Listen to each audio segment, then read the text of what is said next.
Hello friends, how are you doing today? So, I found this at the Walmart the other day when I was shooting the Owl Ranch. That's right, $7 for this blaster, Adventure Force, which is, I believe it's a Zero blaster, yes. It looks really cool, 6 shots, easy prime, very nice, very nice. So we're going to open this bad boy up and check her out.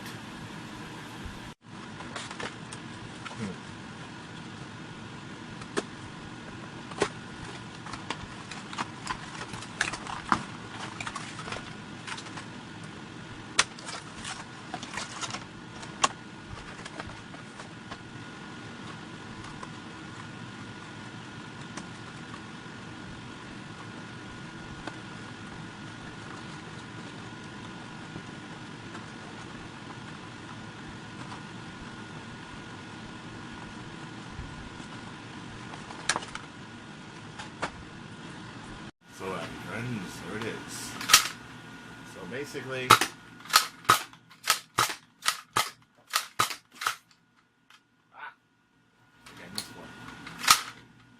yeah, fire's pretty good. It has good ergonomics. The grip feels nice. It spins really good. It's got a good center of gravity. There's only a few grips I have so far. One, I really don't like these side grips. I like it much more like this. I mentioned that in the last one, but it's something I can live with for a $7 blaster. The grip is a good grip, but it does feel a little different than the blasters I'm used to. Let's say, for example, a Vertical LT. It's got a far different grip. Of course, it's a small grip, but it's got a far different contour and shape on the grip. Or even like a Mauser, where it's really big on the bottom. Yeah. So it's a good grip. It's got good serrations. It holds in hand. But this part feels a little high for some reason. I don't know why. It is, however, have active functional sights. Oh, I love that. Thank you, Zero. And it does do 6 rounds. So let's take this thing apart and see what it looks like on the inside. Because it's on what the inside that counts. It's a good blaster. It will fire elites, no problem. It fires these, no problem. But let's take this thing apart, see what's up.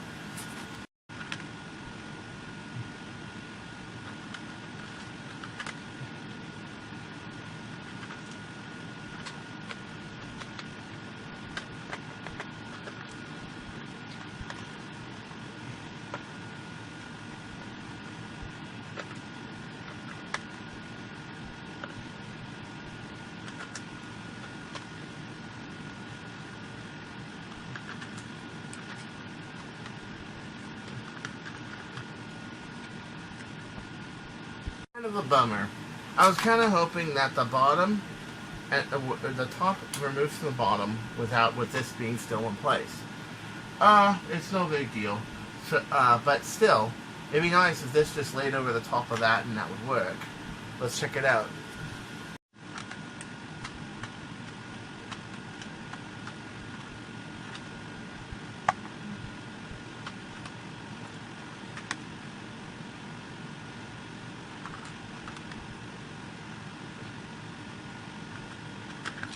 Oh. 1, 2, 3, 4, 5, 6, 7, 8, 9, 10. Yeah, 11 screws. 11 screws for a pistol? Really? You need 11 screws for a pistol? Wow. Whereas, let's say the Star Shot, my favorite Star Shot, needs 1, 2, 3, 4, 5, 6 screws. 6. That was this was the nice thing about the Rebel, is simplicity. Now, why do I bring this up, Zero? Because you want to make some master pistols. Look at some blasters that became master pistols. Long-range shotgun type pistols like a Bird of Prey, like the Rebel line. Yeah, you're on the right track. You got the price, and your blasters are not exactly junk. I like your trigger catch here. Look at this trigger catch. It's a nice catch. Let's take this off right here. I love your plunger heads. This one's looks like it has a little bit more air supply than a Fury 4. I love that you have it crossed like that. I like that that's original. I like the fact that you're using really good polyethylene right here. This is really cool. It is only a half notch, however. I would be very careful modding this because you only have like half a notch, and it looks like it's on that side. Now, what does my spring clearance look like? Let's take a look. Now, how do you check spring clearance on a blaster? Well, very simple. You take out the you take out the spring. You put the plunger head back on. Okay. You put it all back together. You take the plunger tube. Oh, I like the fact that you just take out the plunger tube like that, and it doesn't mess with everything else. There's some really good design here, but I feel like they need a little more work. And you put it all the way back to the catch, all the way back here. Now, put in mind, without the structure in, it's sometimes a little difficult to do. But hold it in. Look at that. Once again, it suffers from the same problem the Fury 4 had. It can only take a strong arm spring. It can't take that big of a spring. So I don't have a lot of spring clearance, and if I do try to modify the spring clearance on this, I'm either going to move this up, the whole thing up, and lose air area. Or I'm going to have to remove this whole mechanism back here. It makes it very difficult to mod. It does, however, make it possibly a really good side-on pistol for some modded Stock Wars, doing, well, slow ranges, like not too fast ranges, you know. Let's say you want something that can compete with a hammer shot, for example. You're not into the whole one-hand prime thing like me. I'm not into that at all. So, yeah, this is actually really good. Or you just want to buy a bunch of kids a bunch of blasters to play with. This is really great. Is it going to be a grand slammer? No. I don't think it was really meant to be. But Zero needs to focus on a few little things. Let me tell you what you need to focus on. One, spring clearance. Even if you got to buy a little bit longer spring, just do it. It makes the modders happy because they can put in springs with just massive amounts of power. And that's important. That's very important. Bird of Prey, for example, and I bring this up again. I'm reshelling my Bird of Prey because my other fiberglass shell, fiberglass back shell is got a little warped and twisted. Bird of Prey, for example, it's got 1 1/3 spring clearance, 1 1/3 inches. It means it's so I can put a long shot spring in here. So when Hasbro originally did it with a stock plunger tube, it had a 1-inch clearance. But because of the way it was built, it was easy just to move up the plunger tube and move it back. Now this is a single pistol, but this is a single pistol of legends. Anyone's ever heard of a Bird of Prey really knows that these things can shoot like epic distances, epic power and range, but it doesn't come like that. It's just a standard Nerf Rebel Star Shot. It's nothing really that much, but it has the potential to do that. I feel that if Zuru put a little more focus into something that could be modded after the fact, a lot easier, like this thing is, they would be getting a lot more of the modder market as well as the player market. The blaster is not junk by any means. It's not, okay? It's actually a very good blaster. I like how you hold everything in back here. That's really cool. No junky crap like the Quadrant. Like the Fury 4 was just awesome. I loved it. I thought it was wow. You know, that's really great. But it had the same problem this one had, which was, again, spring spacing. So I like the fact that everything comes out of here easily. The turret comes out of it easily. I can easily brass this easily. I can take this apart, like so. Let me show you what I did on the Fury 4. Is I just took the front and the back of this apart as so. Okay? So basically all you have to do is from the front, drill out these D6 right here. Break apart these pegs, and then put 6 barrels through here, and then you can easily make that a turret to hold 6 barrels, which would be great. The only problem is, of course, it's not really fit for that. It's not really meant for that. You don't really have the air supply or the power to justify brass barrels. But what I'm saying is, you're so close to making something that could.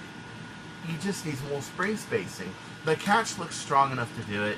I would make the catch as wide as the whole thing, just so it has more surface area. But again, that's if you're worried about modders. I would, because that kind of pushes your whole model. Okay, that's not just a blaster for consumers; it's a blaster for everyone. Okay, so here's the ticker right here. We got a Turf 9 kilogram strong arm spring. We're gonna put it in here. We're gonna see what this thing can do. Can it actually hold a? Can it actually hold a 9 turf? And can it do it with relative ease? That's the next question we're going to answer. It might be able to. It might not be able to. So let's screw this in. There we go. There we go. There we go. Okay. Alright. Okay. So, pretty beefy spring. It's got a very beefy catch spring. I like that. I like the two-tone design. And I like that the white is actually white. It's not some recycled plastic white like I've seen on a lot of the Nerf blasters lately. Like I keep saying, it doesn't look white. Like everyone's like, what are you talking about? You colorblind or something? No, it just doesn't look white. And somebody actually said that, like, well, hey, you colorblind or something? I'm like, no, it doesn't look right. Okay, here's some silicone grease. We're going to throw some silicone grease into here. And around here. Dab it in there really good. I'm going to put this in this. So, yeah, close enough for a good air seal. Let's see what this thing can do. Trying to put this in into there.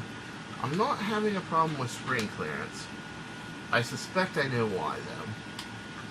I suspect that the spring might actually be too short. Yeah, I get some dead space there. You see that? I got some dead space. Well, let me see here. Can I go back? Let me remove the catch and find out if we can go back all the way. It can barely go back all the way. Okay. Alright, so let's try to put this in.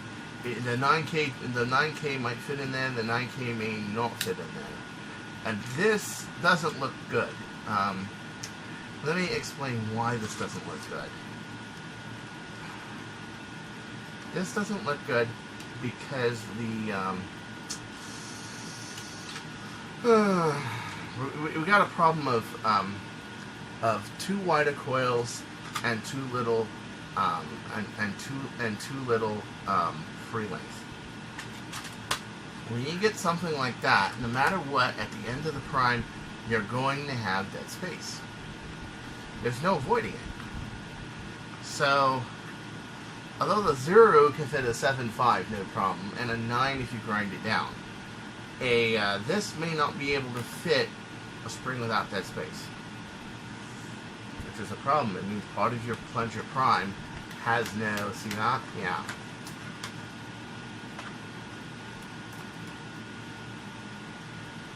Which means to mod this, I may have to go to something else.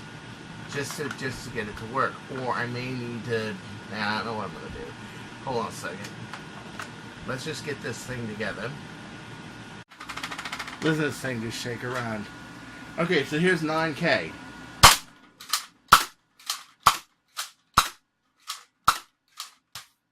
Okay, so is it faster than, let's say, and again, flash shot for some reason, I had a problem with the cylinder.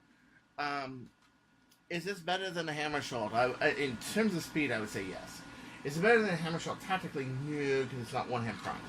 But, what I don't like about it is it doesn't seem to be an appropriate turf spring for this thing.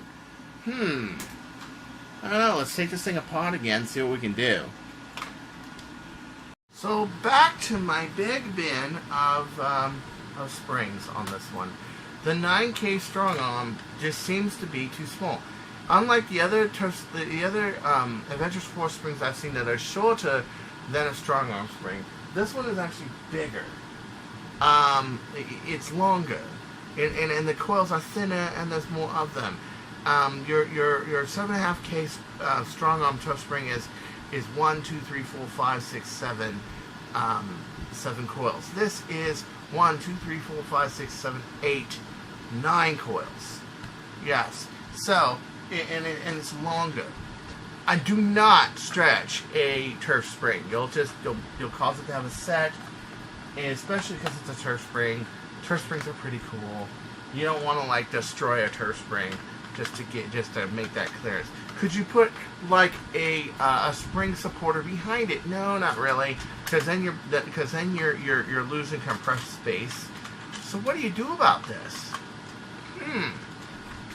It seems to be doing okay with a 9K. As well, I think you guys know that to me, okay, it's 200 feet per second typically, but when it comes to pistols, let's say, modded stock, let's say, compared to a hammer shot, it seems to be able to pull those kind of velocities, but this is moving freely because the spring just doesn't hit it.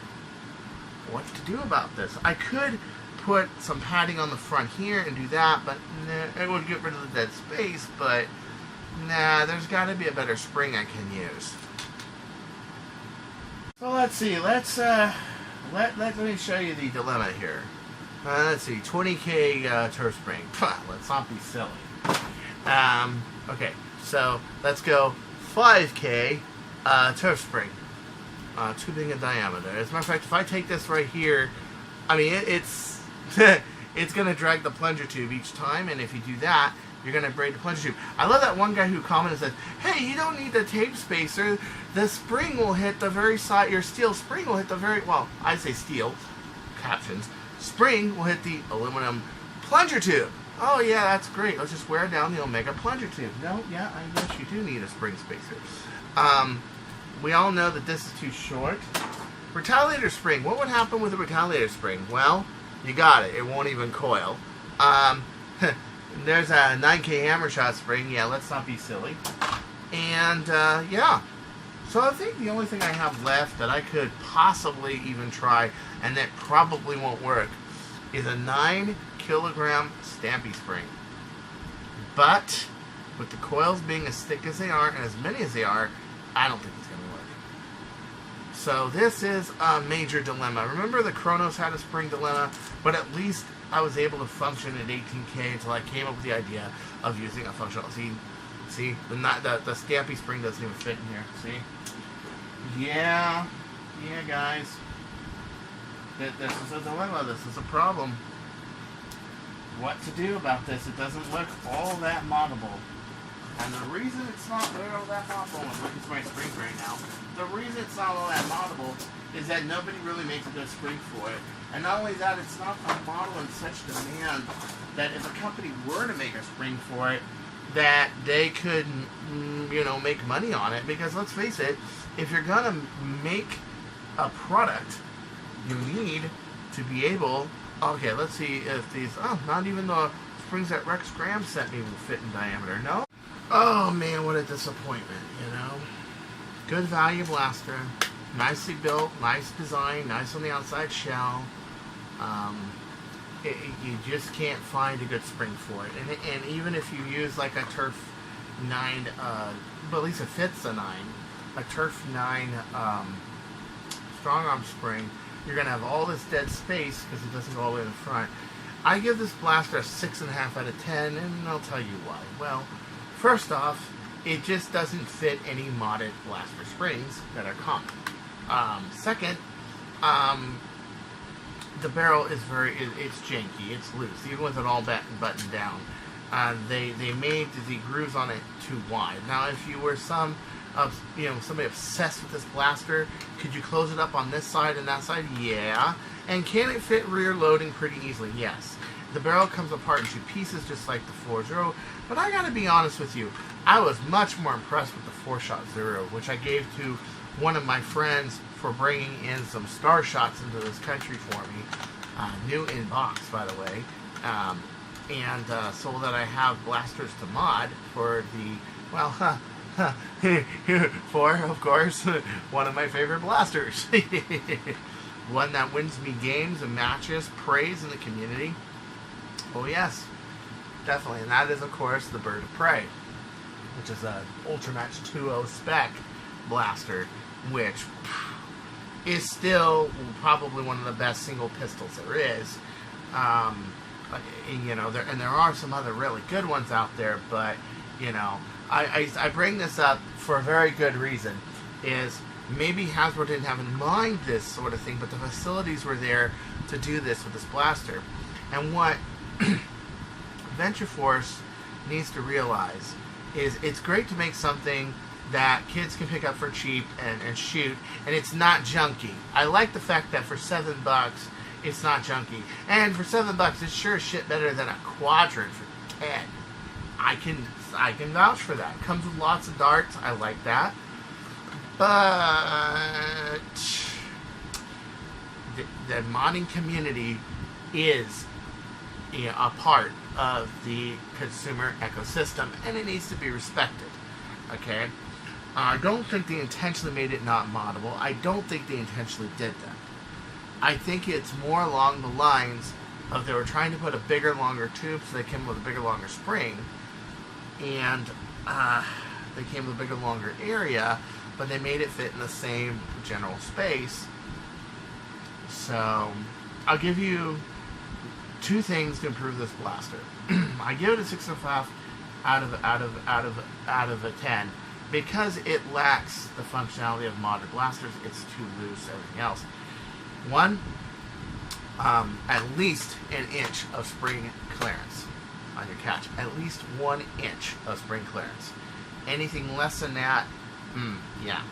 And number 2, if you're going to use wider springs, let's say long shot diameter or stampy diameter, I highly recommend more like 1 1/4 of solid spring space. This makes it so when you have a long enough spring, and you can use springs with thick enough coils to actually use, and then you can get the reputation of being a good modern blaster. A lot of people don't understand that notion. I know Boomco didn't understand that notion, that modding is part of the ecosystem. One of the reasons people don't buy a lot of Boomco, other than, let's say, the M6 or maybe some of the Halo blasters, a few other things, is because it's not as moddable. You know, Boomtendo has been doing great wonders making them moddable with the Spin Sanity, and, you know, the burst wave and everything else, and making them fire really good. But there's just a general rule set that these blasters have to have. And third, your catch. Don't use a half catch. Use a full catch. And the reason is you want that to be durable, not just to modders, but to kids playing with it rough too. I can easily see that catch coming off in rough play, or if it's back like this, some kid hammering it. You never know, man. I mean, it happens. And this all brings down the bottom line. But this barrel is far too janky. It's a good fun blaster just to shoot around. I mean, I'll give you that, you know. But the 04, I don't know. It was small, had about the same velocity, and I could do a lot more with the 4 than I can with the Venture Force 6. So until next time, this is Chris Cartaya saying, don't you go changing, we'll find you. I found you.